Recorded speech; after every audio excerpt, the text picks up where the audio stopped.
Assalamualaikum warahmatullahi wabarakatuh. Perkenalkan, nama saya Saidah Rohma dengan NIM 302200153. Di sini saya akan mempresentasikan materi komunikasi massa yang berjudul Model Komunikasi Hilbert, Ungerleider, dan Bohm.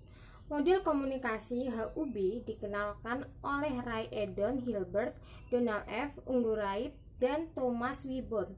Dalam model ini, komunikasi digambarkan sebagai seperangkat atau sekumpulan lingkaran yang membentuk seperti gelombang. Isi komunikasi digambarkan sebagai kelereng yang dilemparkan ke dalam air dan menyebabkan terjadinya riak, yang kemudian menjadi lingkaran yang lebih besar sehingga mereka menyentuh pantai atau khalayak yang diberi umpan balik. Macam-macam komponen model komunikasi massa Hilbert, Ungerleider, dan Bohm atau HUB. Yang pertama, ada komunikator. Komunikator komunikasi massa berbeda dengan komunikator dari bentuk komunikasi yang lain. Komunikator di komunikasi massa berkaitan dengan sebuah acara televisi yang meliputi jaringan, stasiun lokal, direktur, staf teknis. Jadi, komunikator yaitu gabungan dari berbagai individu dalam sebuah lembaga media massa. Yang kedua, ada quotes atau isi. Quotes merupakan pesan yang disampaikan baik dalam bentuk tulisan, suara dan gambar, serta data dan grafik maupun dalam bentuk lainnya dengan menggunakan media cetak, media elektronik, dan segala jenis saluran yang tersedia. Yang ketiga ada gatekeepers. Dalam dunia jurnalis, gatekeepers lebih dikenal sebagai sebutannya redaktur yang bertugas untuk menyeleksi pemberitaan sehingga layak disebarkan kepada publik. Gatekeepers sekaligus menjadi pembeda mana media yang kredibel dan mana media yang abal-abal. Effendi, media massa adalah sebuah wadah untuk menyalurkan berita atau informasi kepada orang dalam jumlah yang banyak. Media massa terdiri dari, yaitu yang pertama ada media cetak yang terdiri dari surat kabar, majalah, dan lain sebagainya. Kemudian yang kedua ada media elektronik seperti televisi dan radio. Yang ketiga ada media baru atau media online. Yang kelima ada regulator.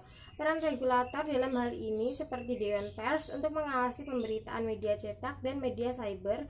Dan kemudian ada KPI atau Komunikasi Penyiaran Islam untuk mengawasi media televisi dan radio. Yang keenam ada filter. Filter adalah kerangka pikir melalui mana yaitu audiens menerima pesan. Filter ibarat sebuah bingkai kacamata, tempat audiens bisa melihat dunia. Hal ini berarti dunia yang real yang diterima dalam memori sangat tergantung dari bingkai tersebut. Yang ketujuh ada audiens atau khalayak. Khalayak merupakan target utama komunikasi massa yang dilakukan secara kontinu atau berlanjut. Khalayak yang pasif akan begitu mudah dipengaruhi oleh konten media, begitu pula sebaliknya. Yang kedelapan atau ada efek. Efek yang ditimbulkan dari penerima pesan media bakal memunculkan feedback atau umpan balik dalam media cetak. Feedback dapat berupa surat pembaca yang berisi tanggapan, kritik, saran, dan keluhan atas suatu isu yang berlangsung. Sedangkan dalam media elektronik, feedback dapat berupa telepon interaktif untuk bertanya atau komen atas suatu isu. Contoh model komunikasi massa Hilbert, Ungerleider, dan Bohm atau HBU. Kita analogikan pada topik saat ini di mana pengakuan seorang pejabat yang telah menerima sejumlah uang yang berjumlah ratusan juta rupiah dari sebuah proyek untuk kampanye pemilihan Presiden RI. Pernyataan seorang pejabat tersebut dengan gaya bahasa dan cara yang mengemukakan yang khas telah disebarluaskan oleh media massa.